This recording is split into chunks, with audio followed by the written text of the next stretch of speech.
تو اب ہم بات کرتے ہیں تعلیمی اداروں میں نظم و ضبط کی۔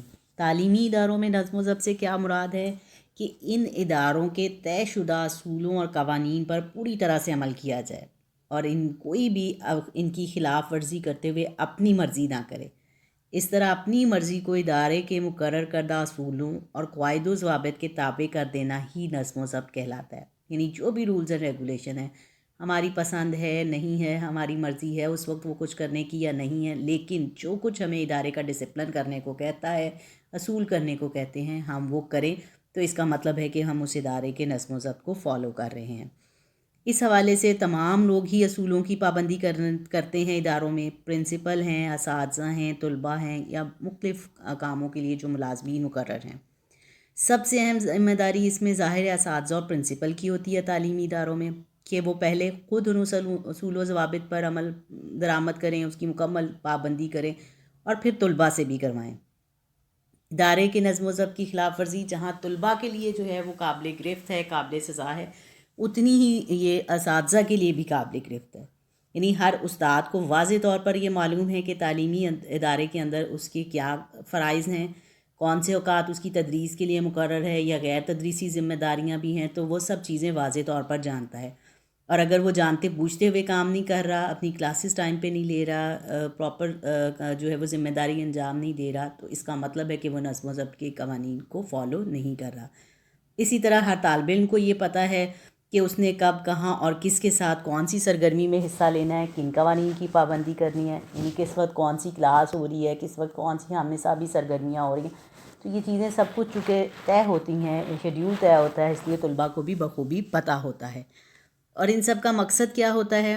نظم و ضبط کے ان رویوں کے ذریعے طلباء کو جو ہے وہ کچھ قوانین، کچھ اصول و ضوابط کا پابند بنانا، تاکہ طلباء کو بری عادات اور اعمال سے روکا جائے، ان کی سیرت اور ان کی کردار جو ہے وہ بہتری آ سکے اس میں۔ تو نظم و ضبط افراد کے اپنے ہی رویے کو، اپنی عادات، اعمال اور کام کرنے کے انداز پر کنٹرول کا نام ہے، جس میں فرد یا معاشرہ اپنے معاشرے یا ادارے کی طرف سے جو بھی طے کردہ اصول و ضوابط ہیں اس کے مطابق اپنی سرگرمیاں اور اعمال جو ہے وہ انجام دے سکے۔ تو اس طرح سے اس کے کام بھی جو ہے وہ ایک پراپر طریقے سے ہوں گے، اس پہ کامیابی کا تناسب بھی زیادہ ہوگا اور وہ زیادہ ڈسپلن بھی ہوں گے۔ اب اگر ہم اپنے تعلیمی اداروں میں جو ہے وہ نظر دوڑائیں تو ہم اپنے ارد گرد طلباء میں نظم و ضبط کے فقدان کا واضح مشاہدہ کر سکتے ہیں۔ ایسی تمام سرگرمیوں میں بچے مصروف ہیں جو ایک طرف تو تعلیمی اداروں کے نظم و ضبط کے خلاف ہیں اور دوسری طرف وہ معاشرتی اقدار اور ہمارے سماجی اصولوں سے مطابقت بھی نہیں رکھتی۔ جیسے اسکول اور کالج کا ایک واضح سے اصول ہے کہ آپ جو ہے وہ موبائل فون نہیں رکھ سکتے، لیکن اگر وہ چوری چھپے آپ بیگز میں لے آتے ہیں، اسی طرح آپ کے گھر میں بھی نہیں پتہ کہ آپ ایک موبائل فون رکھتے ہیں، تو یہ وہ نظم و ضبط ہے، یہ وہ قواعد ہیں جو آپ والدین کو بھی اور جو ہے وہ تعلیمی اداروں میں اساتذہ کو بھی جو ہے وہ دھوکہ دے رہے ہوتے ہیں۔ تو اور ایسی کون کون سی چیزیں ہیں جو تعلیمی اداروں میں نظم و ضبط کے فقدان کی نشاندہی کرتی ہیں؟ کلاسوں سے بلا وجہ غیر حاضر رہنا۔ آپ دیکھتے ہیں کہ کچھ بچے آپ کے یہاں بھی مسلسل غیر حاضر رہ رہے ہوتے ہیں، یا ہفتے میں 1-2 دن آ گئے، 15 دن چھٹی پہ چلے گئے۔ کلاسوں کا بائیکاٹ، یہ اکثر جو ہے وہ یونیورسٹی لیول پہ ہوتا ہے، یا بوائز کالج میں اس قسم کے ایشوز زیادہ ہوتے ہیں، لڑکیاں عموماً جو ہے وہ اس چیز سے اجتناب ہی کر رہی ہوتی ہیں۔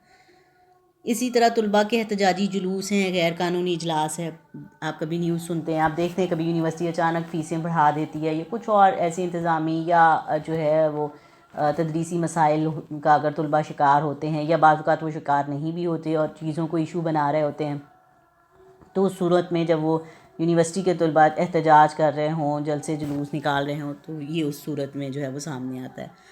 امتحانی مراکز میں ہنگامہ ہے یا اس کا بائیکاٹ کر دینا، وہ اسٹوڈنٹس کی کاپیاں لے کے پھاڑ دینا، آؤٹ آف کوسچن ہونے کے حوالے سے جو ہے وہ پیپر پہ جو ہے وہ ذمہ داری عائد کرنا انتظامیہ پہ، اس قسم کی اور بہت ساری وجوہات کی وجہ سے ہنگامہ کرنا، بائیکاٹ کرنا۔ طلباء کا سیاسی جماعتوں کی گروہ بندی کا حصہ بننا، جیسے ہمارے یہاں بدقسمتی سے طلباء یونین، اسٹوڈنٹ یونین ہمیشہ ہر جگہ ہر معاشرے میں بڑی جو ہے وہ قابل عزت چیز سمجھی جاتی ہے۔ بچوں کے لیے جو ہے وہ کسی بھی ملک یا قوم کو عموماً لیڈرز جو ہیں یہ طلباء یونینز کے پلیٹ فارم سے ہی مل رہے ہوتے ہیں۔ تو یہ طلباء میں لیڈرشپ پیدا کرنے کے لیے، اپنے مسائل کو سمجھنے کے لیے یہ ایک بڑی اچھی جو ہے وہ ناگزیر سی چیز ہوتی ہے. لیکن بدقسمتی سے ہمارے ہاں اس میں بھی سیاسی جماعتوں کے اپنے جو ہے وہ گروہ بن چکے ہیں. جیسے جماعت اسلامی ایک سیاسی جماعت ہے، اس کی اپنی ایک نمائندہ طلباء میں جماعت اسلامی جمعیت طلباء ہے. مسلم لیگ ہے تو ایم ایس ایف ہے، اس کی پیپلز پارٹی جو ہے وہ اس کی پی ایس ایف ہے. تو اس طرح سے وہ سیاستدان بھی عملاً اسٹوڈنٹس کو جو ہے وہ، لڑکے ظاہر ہے اس میں زیادہ انوالو ہوتے ہیں، تو وہ بھی اس میں زیادہ جو ہے وہ پارٹیسپیٹ کر رہے ہوتے ہیں. سیاستدان بھی ان کو غیر ضروری طور پر سہولیات دلوا رہے ہوتے ہیں اداروں میں. تو یوں یہ بہت سارے مسائل کا جو ہے وہ سبب بنتا ہے. ہمارے ہاں جب یہ بہت زیادہ سیاسی جماعتیں جو ہیں وہ طلباء یونین میں پینیٹریٹ کر گئی تھی، تو بڑے سالوں سے جو ہے وہ اب ان پہ پابندی چلی آ رہی ہے کہ اس کی وجہ سے عموماً جو ہے وہ قتل و غارت، اسٹوڈنٹ ایک دوسرے کو جو ہے وہ مار بھی دیا کرتے تھے. یونیورسٹیاں 6 ماہ کے لیے بند ہو جاتی تھی. اب اسی وجہ سے جو ہے وہ ہمارے ہاں اس پہ بین ہے، کیونکہ یہ سیاسی جماعتوں کی گروہ بندی کا حصہ بن گیا ہے. اور ایک اور واضح چیز جو دیکھنے میں آتی ہے، اساتذہ اور پرنسپل کے ساتھ غیر شائستہ رویہ، کہ اگر آپ کے کچھ ایشوز بھی ہیں، کچھ مسائل بھی ہیں، ان کو ایک طریقے سے تہذیب سے اساتذہ تک، پرنسپل تک پہنچانا، یہ بھی اپنی بات کرنے کا ایک طریقہ ہے. یا پھر اساتذہ سے یا پرنسپل سے بدتمیزی کر کے اپنا موقع بیان کر دینا، یہ بھی ایک واضح طریقہ ہے. تو ان دونوں میں فرق آپ واضح محسوس کر سکتے ہیں. مقصد آپ کا اپنا پیغام پہنچانا ہے، اپنے مسائل جو ہے وہ نوٹ کرانا ہوتا ہے. اور وہی اگر مہذب طریقے سے ہوں گے تو وہ ڈسپلن کہلائے گا. اگر وہ غلط طریقے سے آپ کریں گے تو وہ ڈسپلن کی خلاف ورزی کہلائے گا. تو یہ کامن سی چیزیں ہیں جو ہے وہ نظم و ضبط کے فقدان کی نشاندہی کرتی ہیں. تو اس کے جو ہے وہ شارٹ کوسچنز بھی آپ دیکھ لیں اس پوائنٹ میں. ایک تو وہی تعلیمی اداروں میں نظم و ضبط سے کیا مراد ہے، اس کی جو ڈیفینیشن ہے یہاں پیٹ لکھی ہوئی ہے، وہ اس کو آپ 2 نمبر کا شارٹ کوسچن بنا لیں. ایک اہم کوسچن یہی لاسٹ والا ہے، تعلیمی اداروں میں نظم و ضبط کے فقدان کی نشاندہی جو ہے وہ کریں، کہ کون کون سی، بعض کا 2 علامات آ جاتی ہیں اور کبھی ساری، تو ساری آپ کو 6 کی 6 جو ہے وہ آتی ہونی چاہیے. اور سیکنڈ ایئر مجھے امید ہے کہ اب ہم نے جیسے ڈسپلن کا ٹاپک پڑھا، تو جب ہم ایک چیز پڑھ لیتے ہیں تو وہ ہماری پریکٹس میں بھی نظر آنی چاہیے. تو یہ چاہے یہ واٹس ایپ کی صورت میں ہونے والی کلاسز ہیں، ریگولر کالج آنا ہے، تو یہ چونکہ سب کچھ آپ ہی کے فائدے کے لیے ہے، تو اس لیے کوشش کریں کہ آپ کم از کم ان لوگوں میں سے نہ ہوں جو ڈسپلن کی خلاف ورزی کرتے. اوکے، انشاءاللہ کل ہم جو ہے وہ نیکسٹ دیکھیں گے کون کون سے اسباب ہیں جن کی وجہ سے مزید جو ہے وہ نظم و ضبط میں کمی آتی ہے.